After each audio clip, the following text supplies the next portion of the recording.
Tak ahoj, vítajte na kanáli For Organ Fun. Moje meno je Jan a dnes sa pozrieme na batériovú reťazovú pílu pre odvetvovanie konárov v korunách stromu až do 4 metrov. Reťazovú pílu Ryobi pre odvetvovanie konárov do výšky až 4 metrov s automatickým mazaním reťaze, vrátane batérie a nabíjačky nájdeš na e-shope stalman.sk dole v popise pod videom s 3-ročnou zárukou za niekde okolo 160 €.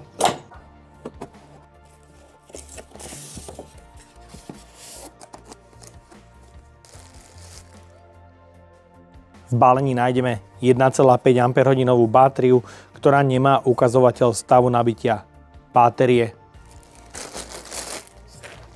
V balení nájdeme 76 ml oleja na primazávanie reťaze.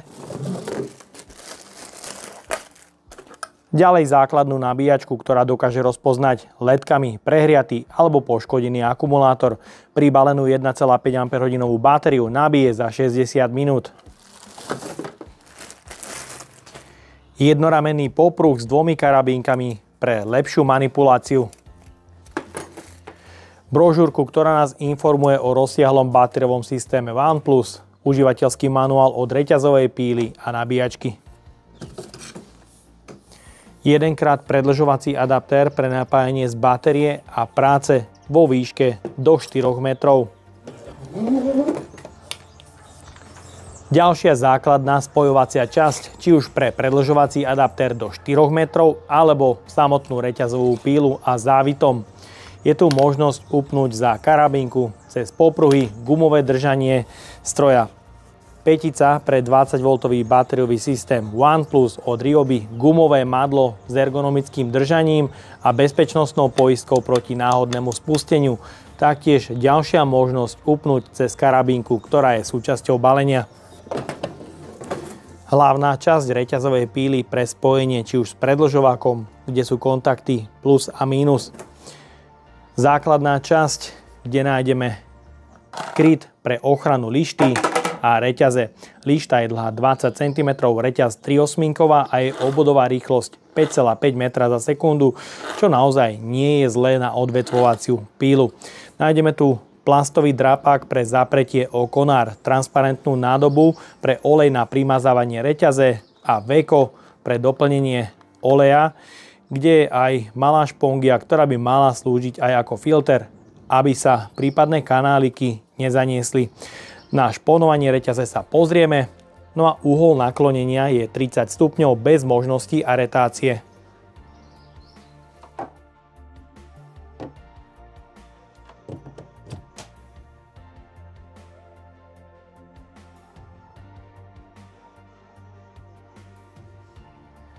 Základná časť reťazovej píly je vyhotovená z 2 dielov, ktoré sa spájajú. Prvá časť petica pre 20V batérie, druhá časť hnacie ústrojenstvo reťazovej píly. Je použitý štandardný uhlíkový motor. Pre demontáž bočného krytu je potrebné použiť imbusový kľúč veľkosti 5. Bočný kryt je utiahnutý jednou skrutkou. Je to celoplastové vyhotovenie, ale je tu osadenie pre dotiahnutie skrutky, ktoré je osadené v kovovej podložke. Reťaz je, ako som spomínal, 3/8 a lišta pre rez dlhý maximum 20 cm s vodiacou drážkou 1,3 mm bez vodiaceho kolieska, čo je trošku škoda. Samozrejme, lišta má štandardný otvor pre automatické mazanie z jednej a z druhej strany a lištu je teda potrebné časom otáčať. Je to celoplastové vyhotovenie s kovovou podložkou, kde je tiesnenie pre automatické mazanie reťaze a taktiež možnosť šponovať reťaz pomocou imbusového kľúča veľkosti 4. Taktiež je tu pohon pre reťaz s piktogramom o smere otočenia zubov.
Celá reťazová pila sa teda skladá z maximálne 3 dielov pre rezanie vo výške až do 4 metrov.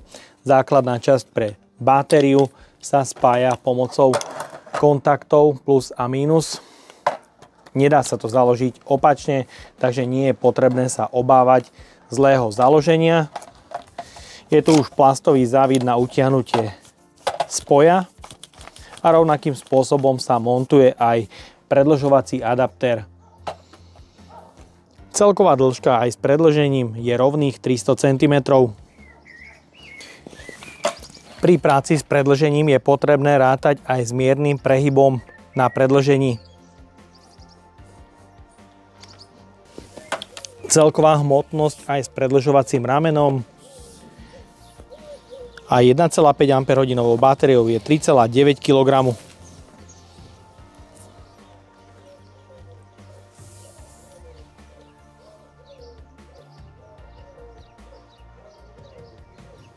Pozrieme sa aj na hlučnosť štvorpolového motora bez zaťaženia s predĺžením na 3 metre. Hlučnosť okolo 80 decibelov. Motorová jednotka má veľmi pekný kultivovaný chod. Reakcia spínača na zapnutie je veľmi svižná. Ale reťaz dobrzďuje samovolne, znamená to, že nie je tu žiadna brzda.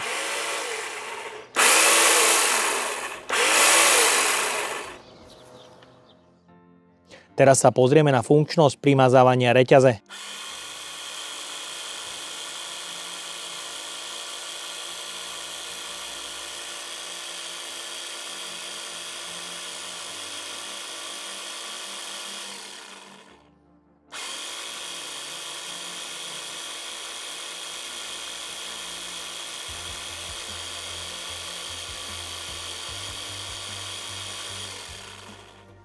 Myslím, že primazávanie na obvodovú rýchlosť 5,5 metra bude dostatočné.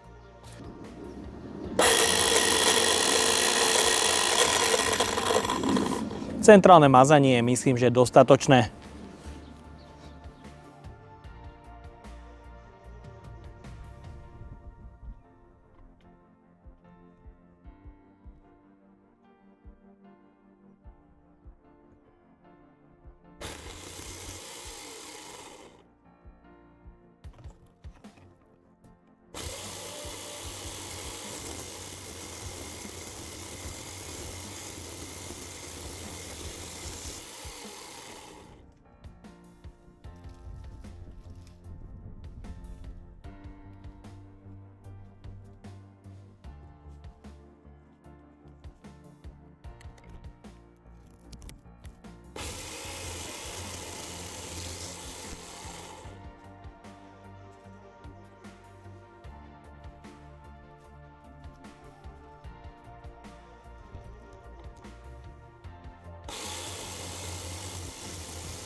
Pílenie vetvičiek vo výške 4 m nie je absolútne žiadny problém. Myslím si, že pílka ide do dreva dosť slušne.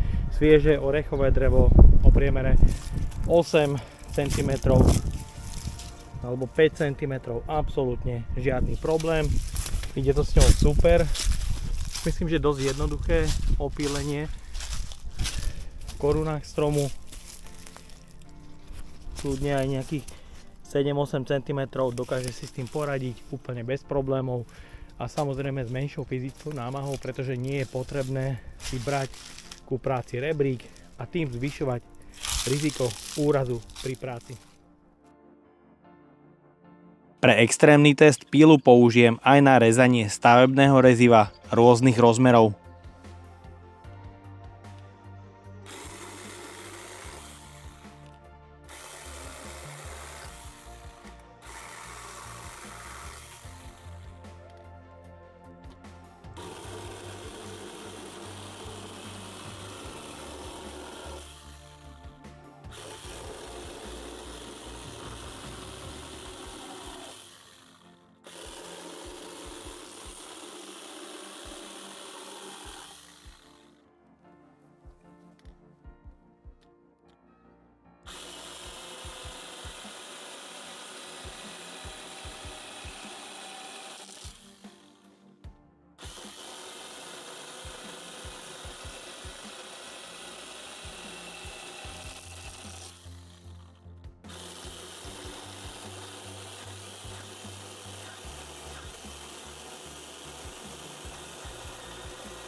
Myslím si, že výkon reťazovej píly je vynikajúci a na suchom stavebnom rezive má taktiež celkom pekné piliny a otvor sa upcháva iba naozaj minimálne.